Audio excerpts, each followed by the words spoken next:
pecado pedir a Deus para não viver mais? Se isso já passou pela sua cabeça, redobra sua atenção nesse vídeo, que o que eu vou dizer aqui pode mudar essa sua atitude. Ninguém deseja isso no auge da felicidade ou quando tá achando a vida uma maravilha. Então, com certeza, se você já sentiu isso, você passou ou tá passando por um momento difícil, então recebe aí o meu abraço e eu espero de verdade que esse vídeo possa te ajudar. Primeiro, entenda que você não escandaliza Deus e Deus não fica, admirado com as suas atitudes ou com os seus pensamentos.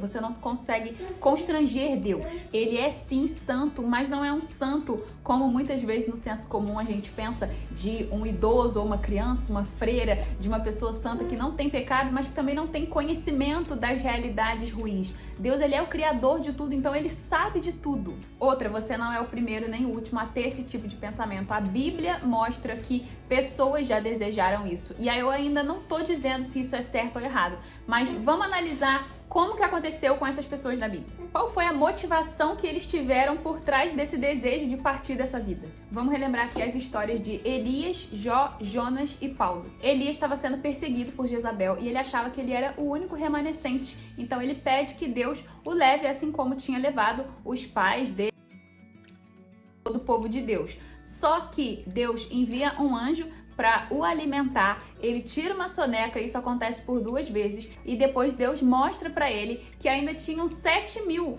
daqueles que não tinham se dobrado perante Baal, ou seja, que ele não era o único remanescente fiel a Deus. Deus não aprovou o pedido de Elias de sair dessa vida, mas restaurou ele e ainda renovou a missão dele como profeta, dando mais algumas ordenanças do que ele tinha que cumprir aqui nessa terra. Jó, no meio dos seus lamentos, também tem um forte desejo de que a vida dele chegasse logo ao fim. Mas Deus, quando responde Jó, ao contrário do que talvez a gente imaginaria se a gente não soubesse o desfecho dessa história, né? Talvez a gente pensasse que Deus fosse acolher Jó, abraçar, consolar, talvez até, entre aspas, passar a mão na cabeça.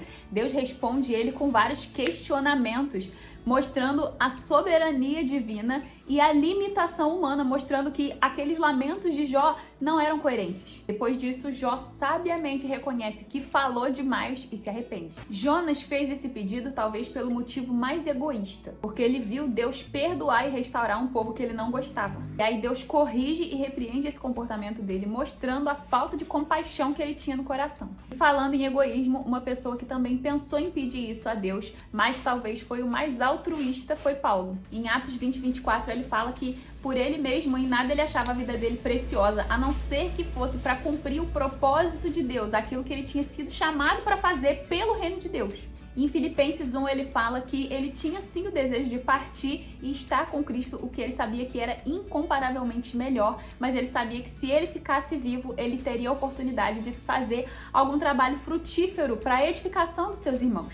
E aí que ele fala aquela famosa frase: viver é Cristo, partir é lucro. A dor não é pecado, mas murmurar contra Deus, sim.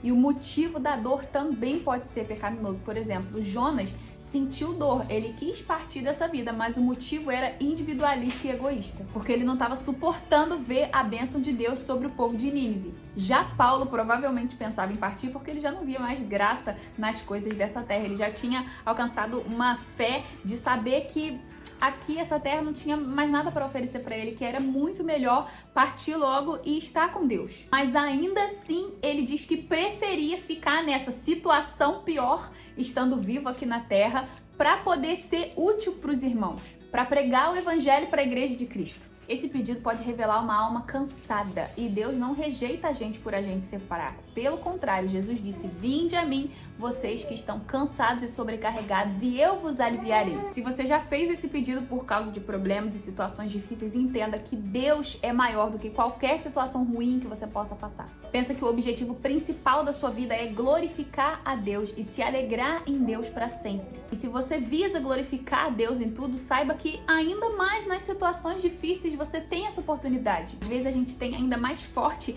essa oportunidade de glorificar a Deus nas situações difíceis do que nas situações onde está tudo bem. Perto está o Senhor dos que têm o coração quebrantado. Ele salva os de espírito oprimido. Pede a Deus para sondar o seu coração e verifica aí se talvez você não está sendo um pouco egoísta com a sua família, com as pessoas que precisam de você, ou em como você não pode ajudar outras pessoas, ser bênção na vida de pessoas que estão ao seu redor, independente da situação situação que você esteja passando. Tenta olhar de dentro para fora. Será que esse desejo, você não está pensando só em você? Os nossos dias já foram escritos por Deus, conforme o Salmo 139. Então não está na nossa alçada fazer esse tipo de pedido. A nossa vida é um dom, um presente de Deus. E se Ele soberanamente achou por bem que a gente ainda estivesse aqui, com certeza Ele tem um propósito nisso. Então, por mais difícil que esteja, confia, persevera. Saiba que o nosso tempo aqui na Terra é limitado, mas é Deus quem vai definir o quanto. Com esse pedido, a gente pode estar pecando por murmuração, ingratidão, falta de fé, fuga, individualismo. Mas saiba que Deus, com a sua graça e misericórdia, nos corrige com amor. Como diz a palavra, Ele corrige os filhos a quem Ele ama. Então busca ajuda, acolhimento, busca ter pessoas ao seu redor abençoadoras.